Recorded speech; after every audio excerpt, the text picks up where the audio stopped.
ఇప్పుడైతే మాత్రం మన 'శంకర్ వరప్రసాద్' నుంచి ట్రైలర్ అయితే రావడం అయితే జరిగింది.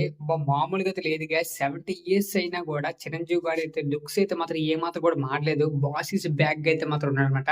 ఇప్పటిదాకైతే మాత్రం మనమైతే గమనించొచ్చు. చిరంజీవి గారు ఏ సినిమా తీసినా గూడా ఆ స్వాగ్ అని గూడా, వాకింగ్ అని గూడా, మూవీ యొక్క స్టెప్స్ కూడా ఏమాత్రం కూడా చేంజ్ అవ్వల.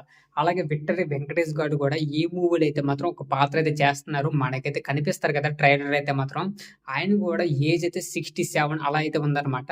బట్ ఆయన కూడా చేంజ్ అయితే అవ్వలేదన్నమాట. బట్ మనం చూసుకోవచ్చు. ఇక్కడైతే మాత్రం అనిల్ రావిపూడి గారైతే ఏ లెవెల్‌లో అయితే ఈ మూవీనైతే తీస్తున్నాడనేది. ఇక మనం గమనించాల్సిందేంటంటే, మన 'మహేష్ బాబు' గారు తీసినటువంటి మూవీలైనా కూడా ఇక నెక్స్ట్ పోయిన సంవత్సరం వచ్చినటువంటి 'సంక్రాంతికొస్తున్న' మూవీ కూడా వెంకటేష్ గారిది. ఈ సంక్రాంతికైతే చిరంజీవి గారితో అయితే మాత్రం ప్రతి ఒక్క సినిమా గూడా సంక్రాంతికి వస్తూ హిట్‌తో అయితే హిట్ అయితే కొడుతున్నాడనమాట అనిల్ రావిపూడి గారైతే మాత్రం. ఈ సంక్రాంతికి కూడా మన 'శంకర వరప్రసాద్' గారి మూవీ అయితే మాత్రం హిట్ అయిద్దని మనమైతే భావిద్దాం. చిరంజీవి గారికైతే మాత్రం సపోర్ట్ అయితే చేసుకుంటూ ఈ మూవీకైతే వెళ్ళాలి. ఎందుకంటే ఈ మూవీ ట్రైలర్ చూస్తే అర్థమైపోతుందనమాట. ఈ మూవీ అయితే బావుండిద్దా లేదా అనేది. ఇక గైస్ మీరేమనుకుంటున్నారో కామెంట్ అయితే చేయండి.